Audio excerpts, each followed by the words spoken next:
In celebration of the new Metroid game coming out, Metroid Dread, let's talk a little bit about Samus Aran and just exactly who she is. Samus Aran is an intergalactic bounty hunter and the main protagonist of the Metroid series. The daughter of Rodney Aran and Virginia Aran, she lost her parents during a space pirate raid on her home planet of K2L. Later, Samus was adopted by the mysterious Chozo and taken to Zebes, where she was infused with their DNA and raised to become a warrior. Once she reached adulthood, Samus joined the Federation Police and served under the commanding officer, Adam Malkovich. Though she ultimately left to become a bounty hunter, she was nonetheless hired by the Galactic Federation on many occasions. Equipped with her cybernetic power suit, Samus has become famous for accomplishing missions previously thought impossible.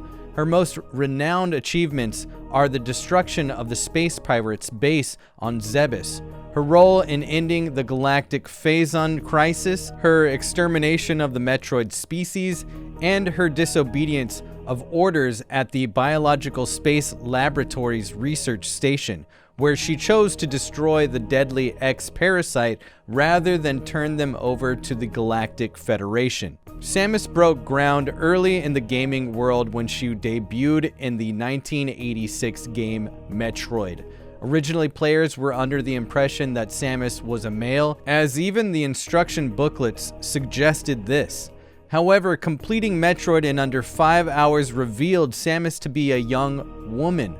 Although Samus wears the power suit throughout most of the Metroid series, she traditionally removes it at the end of most games, often as a result of satisfying certain conditions such as completing the game quickly or with a high percentage of the game's items collected, or even both. Samus's personality has rarely been explored in depth within the context of the games, a conscious decision by Nintendo to help the player imagine themselves better as the in-game character. However, Metroid Fusion, Metroid Prime 3 Corruption, and Metroid Other M are perhaps the most notable games in the series that give insight into Samus's personality, as well as other media formats such as comics and manga. Prior to Metroid Other M, her voice would only be represented by text in beginning narration, as well as throughout Metroid Fusion. Typically, Samus is depicted as a melancholic, heroic loner of few words. She dislikes taking too many orders and will only do so from those she respects.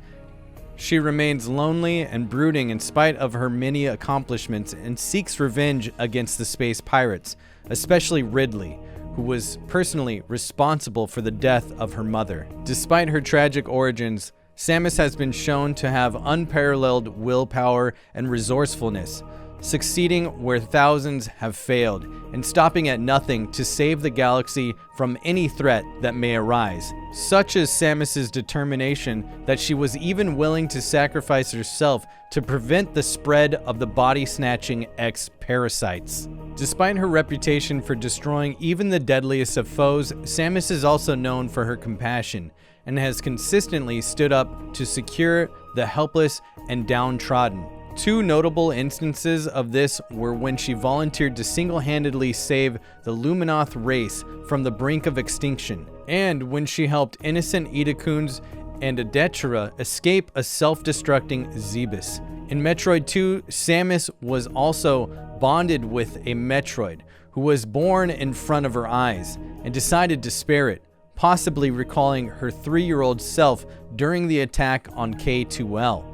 It later sacrificed itself at the end of Super Metroid to save Samus, leaving her heartbroken and emotionally scarred for some time, as shown in Metroid Other M. Witnessing her mother's death at Ridley's hands left Samus with PTSD, which manifested as a severe panic attack upon her first encounter with Ridley in adolescence. She appears to have since learned to cope with this trauma, as she has rarely hesitated to do battle with her most opposed nemesis since then. Upon learning that he had survived their first battle on Zebes, Samus expressed only silent anger and wasted no time rushing into her gunship to chase Ridley down to the planet Talon 4. During the events of Metroid Other M, Samus was in an especially vulnerable state following the death of the Metroid hatchling. the destruction of her childhood home, Zebus, and an unexpected reunion with her former commanding officer, Ahmad.